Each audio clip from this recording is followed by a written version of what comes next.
ஆக்சுவலா வந்து ஒரு மைக் குடுத்தா பேசலாம் அப்படின்னு ஒரு கான்ஃபிடென்ட் வந்திருக்கு. பேசிக்ஸ்லாம் நல்லா ஸ்க்ராட்ச்ல இருந்து சொல்லிக் குடுத்தாங்க. அதெல்லாம் எனக்கு ரொம்ப புடிச்சிருந்துச்சு. ட்ரெய்னர்ஸ்லாம் வந்து எத்தன டைம் டவுட் கேட்டாலும், ரொம்ப பேசிக்கா கேட்டாலும் ரொம்ப டென்ஷன் ஆகாம எல்லாமே ஓகே மேம். ஆனா அவங்க வீக்கெண்ட்ல ஆடியோ புக் ஷேர் பண்றாங்க. அதெல்லாம் ரொம்ப இன்ஃபர்மேட்டிவா இருக்கு. One stop solutions to improve your communication. எனக்கு இந்த 50 டேஸ் மாரத்தான் புடிச்சிருக்கு மேம். யாருமே ஃப்ரீயா பண்ண மாட்டாங்க. 50 டேஸ் 5:00 வந்து. My name is Revathi. I am from Venkarumbur. It is in Thittakudi Taluka. It's in Kannur district, ma'am. I'm a homemaker. I have 2 kids. I don't have clarity in grammar, ma'am. Intermediate levelல எனக்கு அது அந்த டென்சஸ்லாம் கரெக்டா இந்த சிச்சுவேஷன்ஸ்ல இது கரெக்டா use பண்ணும். இப்போ வந்து பிரசன்ட் டென்ஸ்னா சிம்பிள் பிரசன்ட்னா ஹபிச்சுவல், பாஸ்ட்னா ஸ்டோரிஸ்க்கு யூஸ் பண்ணலாம், ஃபியூச்சர்னா ப்ராமிசஸ். நம்ம கொஞ்சம் பேசுறதுக்கு கொஞ்சம் யோசிப்பேன். நம்மளுக்கு வந்து இங்கிலீஷ் செகண்ட் லாங்குவேஜ் தான். நம்ம மதர் டங் தவிர எதுவுமே பிராக்டிஸ் இல்லைன்னா விட்டுருவோம். நான் before working in cities ma'am. அப்புறம் ஹோம் மேக்கர் ஆனதுக்கு அப்புறம் டச் விட்டுருச்சு. ஃபுல்லா தமிழ்னா அந்த ஃப்ளோ இல்ல. சோ ஏதாவது கிளாஸ் ஜாயின் பண்ணலாம் அப்படின்ட்டு ஜாயின் பண்ணதுதான் மேம். இப்பெல்லாம் வந்து குழந்தைங்க கூட அப்படி கொஞ்சம் கொஞ்சம் பேசுறேன். அது எனக்கு ஹெல்ப்ஃபுல்லா இருக்கு. அதான் அந்த பேசிக்ஸ்லாம் நல்லா ஸ்கிராச்ல இருந்து சொல்லி கொடுத்தாங்க. அதெல்லாம் எனக்கு ரொம்ப பிடிச்சிருந்துச்சு.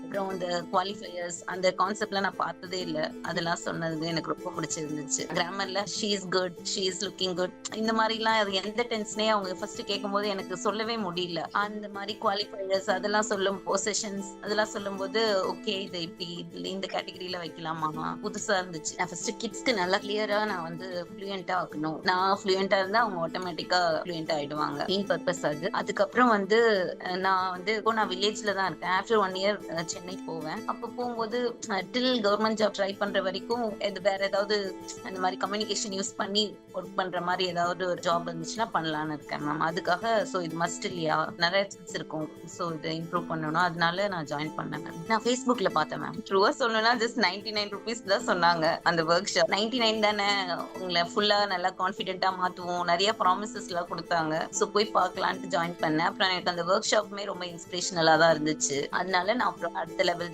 அந்த கோர்ஸ் ஜாயின் பண்ணேன். அதுக்கப்புறம் இப்போ அட்வான்ஸ் லெவல் பத்தி கேட்டிருக்கேன் மேம். மெட்டீரியல்ஸ் எல்லாமே ரொம்ப நல்லா தான் இருந்துச்சு. ட்ரைனர்ஸ்லாம் வந்து எத்தனை டைம் டவுட் கேட்டாலும், ரொம்ப பேசிக்கா கேட்டாலும் ரொம்ப டென்ஷன் ஆகாம எல்லாமே ஓகே மேம். அப்ப நான் யோசிச்சேன், நம்ம கரெக்டா அட்டன் பண்ணுவோமா கிளாஸ், இது நம்ம வேஸ்ட் பண்ணிடுவோமோ அப்படின்னு எனக்கு டவுட் இருந்துச்சு. ஆனா வந்து இவங்க இந்த 50 டேஸ் ஃப்ரீ மார்க்கான்னு கொடுத்துருக்காங்க. அதுல வந்து நான் ஃப்ரீமா அப்படின்னு நான் டெஸ்ட் பண்ணிக்கிட்டேன். சோ இதை வச்சு நம்மளால கண்டிப்பா அந்த லெவல் நம்ம அட்வான்ஸ் லெவல் போக முடியும், அட்டன் பண்ண முடியும் அப்படின்னு எனக்கு ஒரு கான்ஃபிடென்ட் இருக்கு. ஸோ மெயினா வந்து அதை நான் ஜாயின் பண்றதுக்கு இந்த 50 டேஸ் ப்ரோக்ராம் தான் மெயின் இம்பார்ட்டன்ட். நான் வந்து ஏர்லி பர்சனே கிடையாது, நான் லேட்டா தான் எழுந்திருப்பேன். ஸோ நம்மளால முடியாதுன்னு நான் நினைச்சிட்டு இருந்தேன். ஸோ வந்து எந்திரிச்சு நான் அட்டன் பண்ண ஆரம்பிச்சிட்டேன். ஸோ இது நம்ம வந்து பண்ணலாம் அப்படின்ட்டு நான் டிசைட் பண்ணிருக்கேன். ஆக்சுவலா வந்து ஒரு மைக் கொடுத்தா பேசலாம் அப்படின்னு ஒரு கான்ஃபிடென்ட் வந்திருக்கு. ஆனா அவங்க வீக்கெண்ட்ல ஆடியோ புக் ஷேர் பண்றாங்க. அதெல்லாம் ரொம்ப இன்ஃபர்மேட்டிவா இருக்கு. இதே புக் இங்கிலீஷ்லயும் கிடைக்குது. நான் இது தமிழ்ல போய் லிசன் பண்ணிட்டு திரும்ப இங்கிலீஷ்ல போய் லிசன் பண்ணுவேன். அது ரொம்ப ஃபுல்லா புரியுது, எனக்கு பிடிச்சிருக்கு மேம். மெயினா அந்த ரிவ்யூ கொடுக்கறது அதெல்லாம் நல்லா இருக்கு. கொஸ்டின் ஃப்ரேம் பண்றது மெயினா கொஸ்டின் வந்து சம்டைம்ஸ் நம்மளுக்கு டவுட் இருக்கும், இது எப்படி கரெக்ட் எப்படி யூஸ் பண்ணலாமா, டூ யூஸ் பண்ணலாமா, டஸ் யூஸ் பண்ணலாமா, என்ன யூஸ் பண்ணணும் அப்படின்ட்டு கரெக்டா வந்து எந்தெந்த பிவர்ப் எதுக்கு எப்படி கொஸ்டின் ஃப்ரேம் பண்ணணும் எல்லாமே ஃபார்மேட் கொடுத்திருந்தாங்க. ஸோ வந்து அது ரொம்ப யூஸ்ஃபுல்லா இருந்துச்சு. எனக்கு இந்த 50 டேஸ் மாரத்தான் பிடிச்சிருக்கு மேம். யாருமே ஃப்ரீயா பண்ண மாட்டாங்க 50 டேஸ் 5:00 வந்து. அது எனக்கு எப்படி பண்ணுவாங்களா என்னன்னு நான் கொஞ்சம் டவுட்டாவே இருந்தேன். ஃபர்ஸ்ட் எப்படி ஸ்டார்ட் பண்ணாங்கன்னா, எடுத்த உடனே வந்து பார்ட்ஸ் ஆஃப் ஸ்பீச், இப்ப நம்ம ஒரு சென்டென்ஸ் ஃப்ரேம் பண்ணோம்னா எது எப்படி ஸ்டார்ட் பண்ணும், ஒரு ஸ்ட்ரக்சர் எல்லாமே சொல்லி கொடுத்தாங்க. அது ரொம்ப பிடிச்சிருந்துச்சு. அதுக்கெல்லாம் நிறைய பிராக்டிஸ் ஒர்க் புக் கொடுத்திருந்தாங்க. எனக்கு அந்த நியூஸ் ரீடிங் அதெல்லாம் ரொம்ப பிடிக்கும். தமிழ் பிடிக்கும், பட் வந்து இங்கிலீஷ்ல பண்ணா அது ஒரு சேலஞ்சிங்கா இருக்கும். எனக்கு தெரியல, அந்த லாங்குவேஜ் மேல எனக்கு ஒரு அட்ராக்ஷன் இருக்கு, எனக்கு பிடிச்சிருக்கு. சோ நான் அது பண்ணோன்னு எனக்கு சின்ன வயசுல இருந்தே தோணுது அது பண்ணும் அப்படின்ட்டு.